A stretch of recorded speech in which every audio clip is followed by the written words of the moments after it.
Assalamualaikum warahmatullahi wabarakatuh. Selamat pagi dan salam sejahtera untuk kita semua.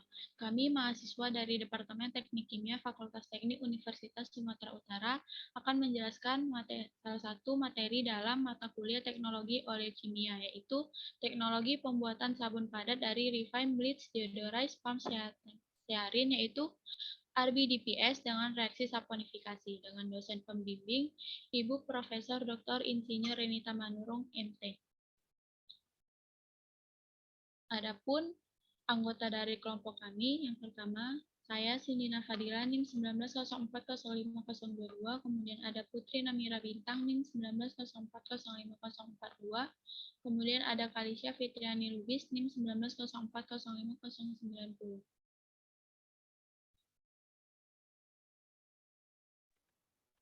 Adapun latar belakang kenapa kami memilih judul pembuatan sabun padat dengan RBDPS, yang pertama adalah karena sabun ini itu kebutuhan sehari-hari yang sering kita gunakan dalam kehidupan. Tentunya hal ini bisa menjadi kesempatan bagi negara-negara yang memiliki sumber daya alam untuk bahan pembuatan sabun seperti Indonesia. Jadi salah satu minyak untuk membuat sabun adalah minyak kelapa sawit. Dan minyak kelapa sawit ini adalah salah satu industri perkebunan yang cukup besar di Indonesia. Sehingga pendirian pabrik pembuatan sabun di Indonesia mempunyai prospek yang sangat menguntungkan.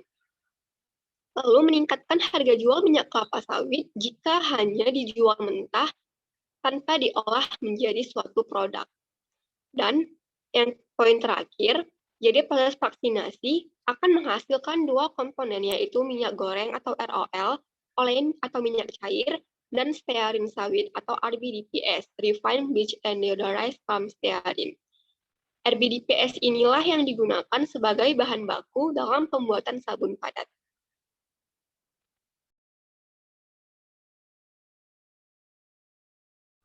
Selanjutnya adalah saya akan menjelaskan pengertian dari sabun. Jadi sabun merupakan campuran dari senyawa natrium dengan asam lemak yang digunakan sebagai bahan pembersih tubuh berbentuk padat dengan atau tanpa bahan tambahan lain, serta tidak menimbulkan iritasi pada kulit. Sabun dapat dibuat dengan proses saponifikasi. Pada proses saponifikasi ini, minyak akan memperoleh produk samping yaitu gliserol. Sabun merupakan salah satu jenis surfaktan yang terbuat dari minyak atau lemak alami.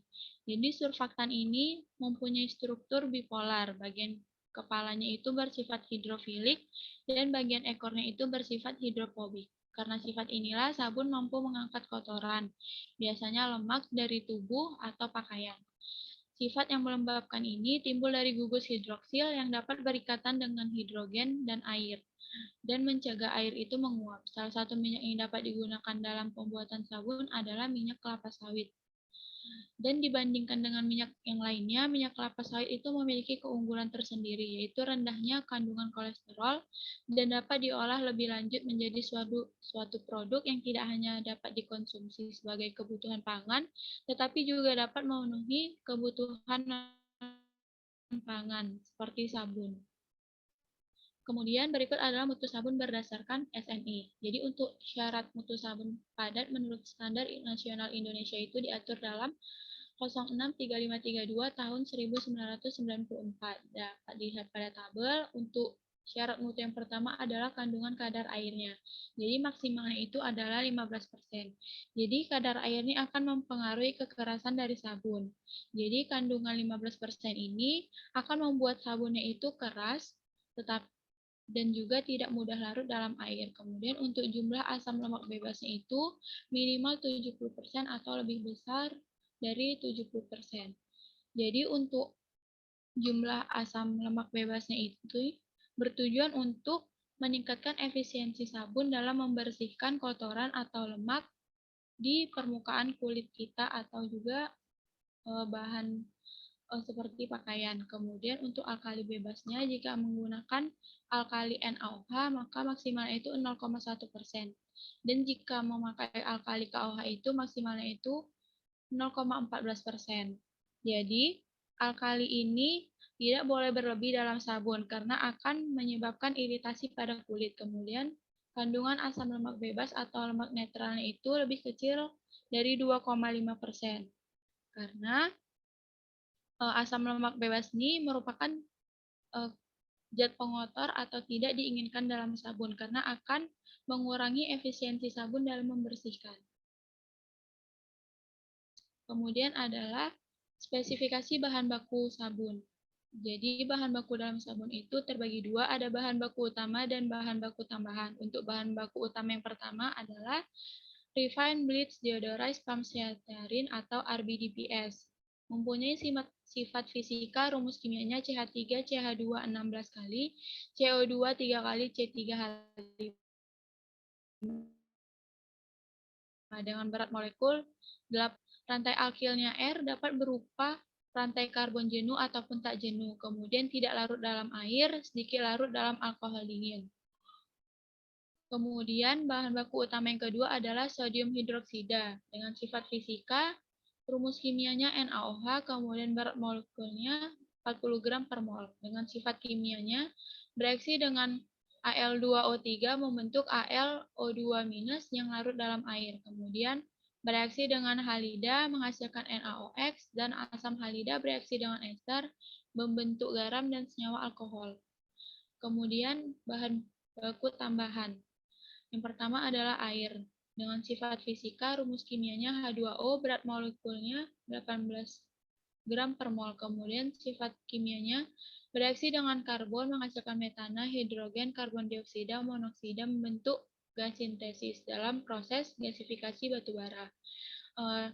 Dapat berfungsi sebagai media reaksi atau juga katalis. Reaksi dengan trigliserida, minyak atau lemak menghasilkan asam lemak dan gliserol. Kemudian ada ETA, yaitu etilen diamin tetraasetik asid. ETA merupakan surface active agent yang mengandung gugus hidrofilik dan lipofilik dalam satu molekul yang sama. Jadi kegunaan surfaktan ini adalah untuk menghasilkan busa sabun yang lebih banyak, menurunkan tegangan permukaan, meningkatkan kestabilan partikel yang terdispersi, mengontrol jenis formasi emulsi, misalnya minyak dalam air atau air dalam minyak. Sifat fisikanya itu berat molekul 118 gram per mol, densitasnya 0,919 gram per cm kubik. Dengan sifat kimia, bersifat sebagai antioksidan, mencegah oksidasi, lalu larut dalam air. Kemudian ada natrium klorida dengan rumus molekul NaCl, berat molekul 8,44 gram per mol. Inert atau sebagai bahan pengisi. Yang digunakan adalah natrium sulfat dengan rumus molekul Na2SO4, berat molekulnya 142 gram per mol. Selanjutnya, saya akan menjelaskan tinjauan proses pembuatan sabun. Jadi, pada proses pembuatan sabun ini ada beberapa. Yang pertama ada proses saponifikasi trigliserida. Jadi, proses ini itu adalah proses yang paling tua dibandingkan proses lainnya, karena sudah digunakan sejak dahulu. Pada proses ini akan terjadi reaksi antara trigliserida dengan basa alkali yaitu NaOH, KOH, atau NH4OH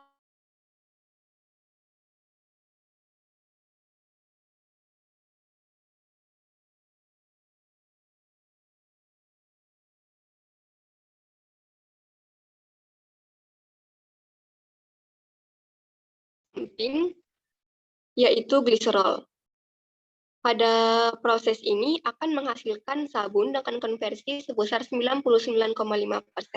Untuk reaksinya dapat dilihat pada slide, yaitu trigliserida ditambah NaOH akan menghasilkan sabun dan gliserol.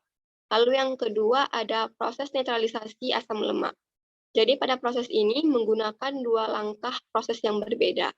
Jadi yang pertama ada proses hidrolisis, yaitu proses pembentukan asam lemak dari minyak atau lemak dengan bantuan air dengan produk samping yaitu gliserol dengan kondisi operasi 260 derajat Celcius dan tekanan 5 bar dengan konversi mencapai 99%. Lalu ada proses netralisasi. Pada proses ini bertujuan untuk memisahkan asam lemak bebas dari minyak dengan mereaksikan asam lemak tersebut dengan larutan basah atau pada reaksi lainnya sehingga terbentuk sabun atau soap.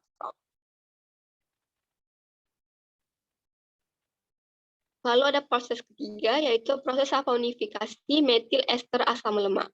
Jadi metil ester asam lemak dihasilkan dari reaksi interesterifikasi trigliserida dan metanol dengan bantuan katalis enzim lipase dengan produk samping yaitu gliserol. Untuk reaksinya dapat dilihat pada slide. Ada trigliserida ditambah metanol dengan dibantu oleh bantuan katalis akan menghasilkan gliserol dan metil ester asam lemak. Jadi reaksi saponifikasi metil ester asam lemak dengan NaOH akan menghasilkan sabun dan metanol. Reaksi ini dilangsungkan pada suhu 120 derajat Celcius dan tekanan 1 atm. Untuk reaksinya dapat dilihat ada metil ester ditambah NaOH akan menghasilkan sabun dan metanol.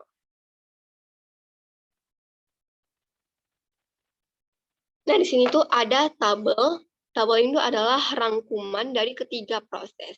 Jadi untuk proses saponifikasi trigliserida, kondisi operasinya itu suhunya 90 derajat Celcius, tekanan 1 atm, akan menghasilkan konversi 99,5%. Lalu ada proses netralisasi asam lemak dengan suhu 260 derajat Celcius, tekanan 5 atm, akan menghasilkan konversi 99%. Lalu ada proses saponifikasi metil ester asam lemak dengan suhu 120 derajat Celcius, tekanan 1 atm akan menghasilkan konversi 99,4%. Jadi, proses yang kami pilih untuk membuat sabun padat ini adalah proses saponifikasi trigliserida dengan berbagai faktor pertimbangan. Jadi yang pertama ada faktor suhu operasi dan tekanan relatif lebih rendah. Hal ini tentunya akan menghemat dalam pemakaian energi dan desain peralatan juga lebih sederhana. Lalu yang kedua, konversi yang dihasilkan itu lebih tinggi, yaitu sebesar 99,5%. Lalu yang ketiga, tidak menggunakan katalis seperti pada saponifikasi metil ester asam lemak, menggunakan katalis enzim lipase. Lalu yang keempat, sabun yang dihasilkan mudah dimurnikan dan memiliki kemurnian tinggi. Lalu ada spesifikasi produk yang dihasilkan.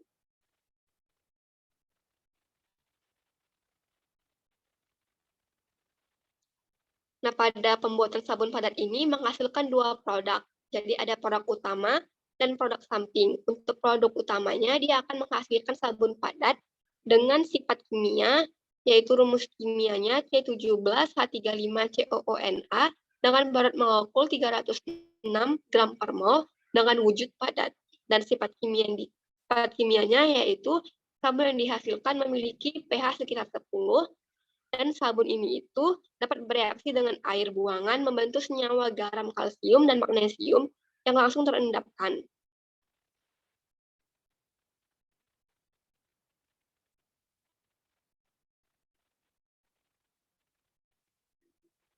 Next. Ada produk samping. Produk sampingnya itu yaitu berupa gliserol dengan sifat fisika berat molekulnya itu 92 gram per mol, titik lelehnya 17,9 derajat Celcius, dan wujudnya itu cair. Dengan sifat kimia, dia itu berbentuk cair bening, lebih kental dari air dan rasanya manis. Lalu dia itu larut dalam air dan alkohol, serta bersifat higroskopis, sehingga gliserol ini itu biasa digunakan sebagai pelembab.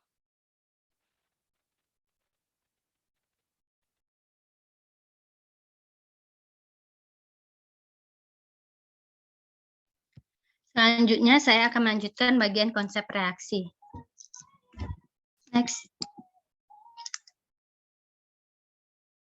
Pembuatan sabun mandi dengan proses saponifikasi fase cair direaksikan dari tristearin dengan soda kaustik atau NaOH menghasilkan 1 mol produk sabun dan 3 mol produk gliserol. Nah, sebenarnya dalam reaksinya itu terdapat 3 langkah. Yang langkah pertama itu gugus gliserol atau COOR1 akan berikatan dengan Na menghasilkan R1COONA. Sedangkan gugus yang sudah digantikan tadi akan berikatan dengan OH menghasilkan CH2OH. Selanjutnya pada langkah kedua COOR2-nya akan berikatan dengan Na menghasilkan R1COONA. Dan gugus yang sudah digantikan oleh Na tadi akan berikatan dengan OH menghasilkan seperti yang terlihat pada gambar. Selanjutnya langkah ketiga, yaitu gugus COOR3 akan berikatan dengan Na menghasilkan R3COONA. Sedangkan gugus yang bereaksi dengan Na tadi akan digantikan oleh OH membentuk CH2OH. Sehingga nantinya akan didapat reaksi trigliserida ditambah dengan 3 mol NaOH menghasilkan 3 mol produk sabun dan 1 mol produk gliserol. Next. Selanjutnya, variabel-variabel yang mempengaruhi proses saponifikasi. Yang pertama itu adalah suhu operasi. Ditinjau dari kinetika, kenaikan suhu reaksi akan mempercepat reaksi. Pada proses saponifikasi, itu suhunya dilangsungkan di atas titik cair RBDPS atau di atas suhu 73,1 derajat Celcius dan di bawah titik didih air atau di bawah suhu 100 derajat Celcius. Hal ini dilakukan dengan tujuan jika suhu operasi yang dilangsungkan itu di atas titik didih air, maka akan terjadi penguapan air dan juga untuk memudahkan pencampuran antara reaktan. Jadi suhu operasi yang dipilih harus berada pada rentang 80 sampai 120 derajat Celcius. Sehingga kami memilih suhu operasi itu 90 derajat Celcius dengan waktu tinggal 80 menit dan pada tekanan atmosfer untuk menjaga fase campuran tetap cair dan konversi yang dihasilkan itu sebesar 99,5%. Yang faktor kedua itu adalah pengadukan.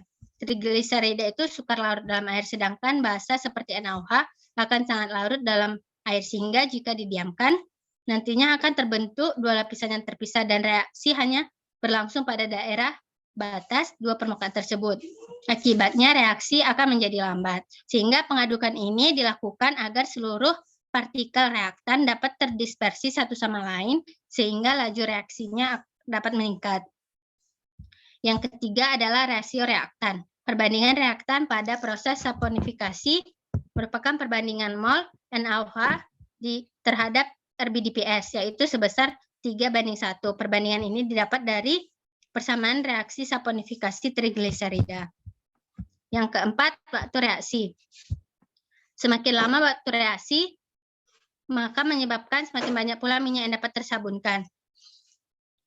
Berarti hasil yang didapat juga akan semakin tinggi. Tapi jika reaksinya sudah mencapai kesetimbangan, maka penambahan itu tidak akan meningkatkan jumlah minyak yang dapat tersabunkan.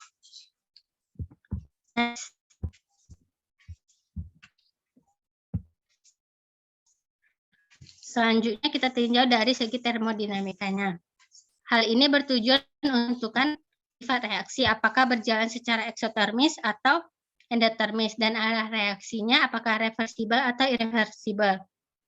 Dari slide bisa kita lihat terdapat tabel data harga delta G0. Tabel ini dari buku dari 2008. Kita akan menghitung delta HR sama dengan sigma dari delta HF0 produk dikurang sigma dari HF0 reaktan. Produknya bisa kita lihat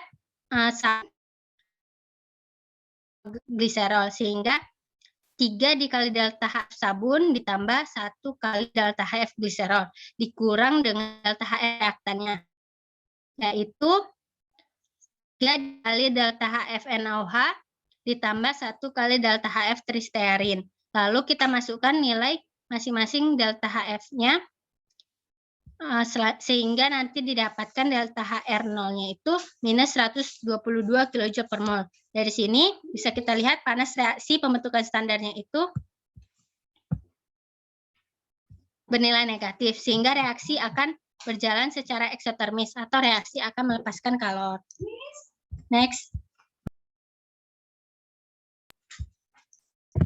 Yang kedua, konstanta kesetimbangan pada keadaan standar.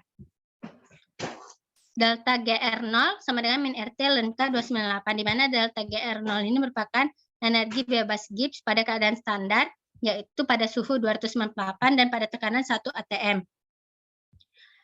Rumusnya kan udah bisa kita lihat, di mana K298 itu merupakan konstanta kesetimbangan keadaan standar, R itu merupakan tetapan gas ideal, yaitu sebesar 8,134 kali 10⁻³ kJ per mol K. Selanjutnya kita hitung delta GR-nya dari delta GF produk dikurang delta GF reaktan. Selanjutnya kita masukkan masing-masing nilai delta GF-nya, sehingga nanti akan didapat delta GR-nya minus 202,8 kJ per mol. Selanjutnya kita hitung ln K298-nya dari rumus yang di atas. Sama dengan min delta GR0 per RT.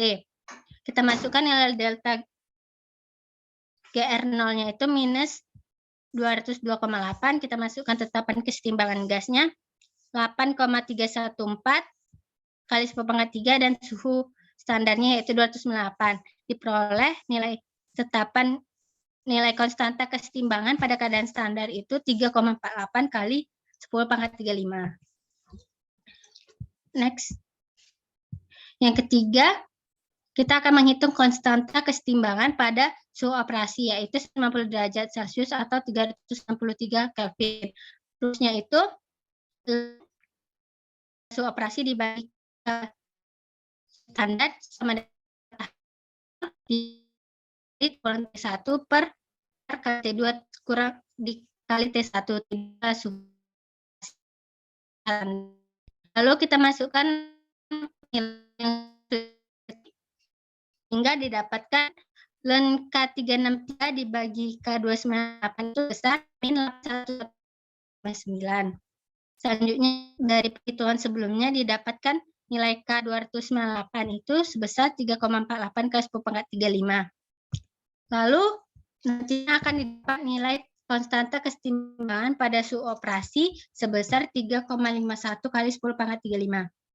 Dari sini bisa kita lihat bahwa diperoleh hasil yang cukup besar sehingga reaksi akan berjalan ke arah kanan searah atau irreversible.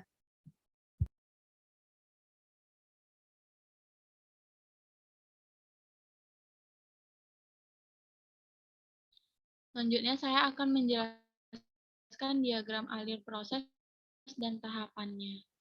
Jadi yang pertama ini dapat dilihat diagram alir proses pembuatan sabun padat dari RDDPS.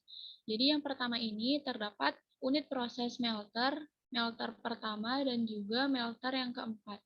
Jadi melter pertama ini akan dimasukkan umpan berupa NaOH dengan H2O. Karena ini merupakan sabun padat, maka menggunakan alkali berupa NaOH. Kemudian pada melter yang keempat ini akan dimasukkan umpan berupa minyak sawit RBDPS dan juga air. Kemudian pada melter pertama yang berisi NaOH dijalankan dengan kondisi operasi itu 30 derajat Celcius dengan tekanan 1 atm. Dan pada melter yang keempat ini, suhu operasinya itu 90 derajat Celcius dengan tekanan juga 1 atm. Kemudian keluaran dari melter keempat dan juga melter yang pertama akan masuk ke dalam reaktor 1. Jadi pada reaktor 1 ini, kedua campuran tadi akan dicampur untuk membentuk reaksi pembuatan sabun. Jadi pada unit reaktor ini, kondisi operasinya itu suhu 90 derajat Celcius dengan tekanan 1 atm. Jadi, produk keluarannya itu berupa trigliserida, NaOH, kemudian produk sabun, tetapi masih dalam cair, kemudian produk samping gliserol, dan juga H2O. Kemudian produk ini masuk kembali ke dalam reaktor yang kedua, dan dipertahankan juga suhunya pada 90 derajat Celcius dan tekanan 1 atm. Kemudian pada reaktor yang kedua ini, produk keluarannya tadi masuk ke dalam mixer dengan kode 02. Jadi bersamaan dengan keluarnya produk pada reaktor yang kedua, di unit mixer yang lain dimasukkan umpan berupa NaCl dan H2O. NaCl di sini berfungsi sebagai pengendap sabun dan gliserol nanti pada unit dekanter. Jadi pada unit mixer untuk campuran NaCl dengan air ini dioperasikan pada suhu 30 derajat Celcius dengan tekanan 1 atm. Kemudian keluaran dari mixer ini masuk juga ke dalam mixer yang kedua bercampur dengan keluaran campuran sabun. Kemudian pada mixer ini campuran dihomogenkan dan kondisi operasinya itu dipertahankan pada 90 derajat Celcius dan juga tekanan 1 atm. Kemudian produknya masuk ke dalam dekanter. Nah, pada dekanter inilah terjadi pemisahan antara sabun dan gliserol serta bahan-bahan lainnya seperti air, NaCl, kemudian trigliserida. Kemudian dekanter ini merupakan pemisahan berdasarkan densitas dari beberapa zat. Jadi, pada dekanter ini kondisi operasinya itu suhu 65 derajat Celcius dengan tekanan 1 atm. Nah, produk bawahnya itu berupa NaOH, gliserol, NaCl, dan H2O yang merupakan produk samping. Jadi produk utamanya untuk sabun masuk ke dalam mixer yang ketiga. Nah, pada mixer yang ketiga ini, produk sabun yang masih cair tadi ditambahkan produk tambahan seperti ETA yang merupakan surfaktan untuk membuat efisiensi sabunnya itu dapat membersihkan dan dapat juga membersihkan efisiensinya. Kemudian ada ditambahkan pewangi, kemudian juga ditambahkan bahan pengisi yaitu natrium sulfat. Kemudian pada mixer yang ketiga ini dioperasikan pada suhu 65 derajat Celcius dan tekanan 1 atm. Kemudian setelah campuran ini homogen, masuklah produk luarannya itu ke dalam spray dryer. Nah, pada spray dryer ini akan terjadi proses pengeringan sabun. Dari sabun cair yang keluar tadi dari mixer akan dikeringkan pada alat spray dryer ini. Jadi dengan bantuan udara masuk, jadi nanti dikeringkan dengan udara dan juga panas. Jadi suhu operasinya ini 100 derajat Celcius dan juga tekanannya 1 atm. Jadi udara yang masuk ini nanti akan membantu pengeringan dan juga nanti akan keluar juga ketika sudah terjadi sabunnya ini telah keras. Kemudian produk sabun yang telah padat tadi masuk ke dalam unit finishing. Jadi finishing machine ini berfungsi untuk memotong sabun yang telah padat tadi, kemudian juga finishing untuk kemudian di packing dan telah sedia untuk dijual.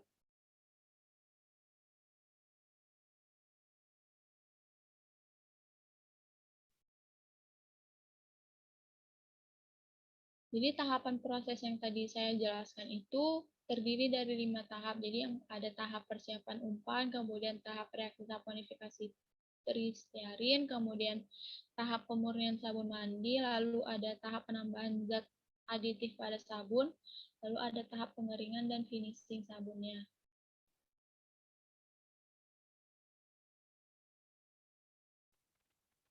Nah, di sini saya akan menjelaskan kesimpulan. Jadi setelah tadi kita udah bahas mengenai bahan baku pembuatan sabun, terus tadi juga ada sifat fisika kimia sabun yang dihasilkan, juga ada prosesnya, ada termodinamikanya. Maka di sini kami menarik suatu kesimpulan. Jadi itu adalah sabun merupakan salah satu kebutuhan manusia yang berfungsi untuk membersihkan tubuh dan pakaian. Jadi sabun yang baik itu harus memenuhi mutu sabun sesuai SNI yang berlaku. Nah, salah satu minyak yang digunakan sebagai bahan baku pembuatan sabun yaitu adalah minyak kelapa sawit, yaitu RBDPS-nya. RBDPS-nya inilah yang digunakan sebagai bahan baku dalam pembuatan sabun padat.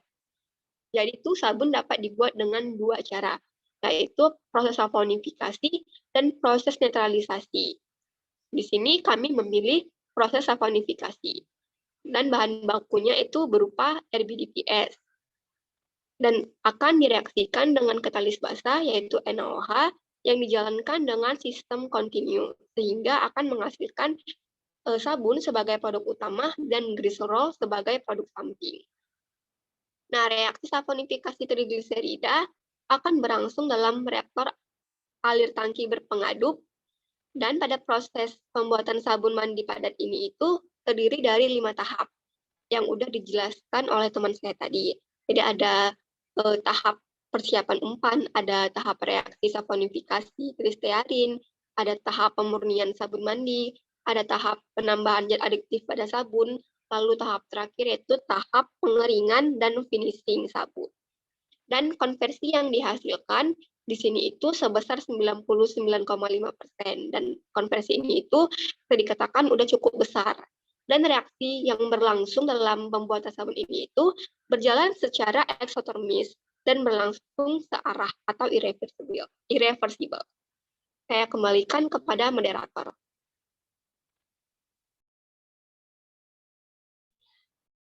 Terima kasih.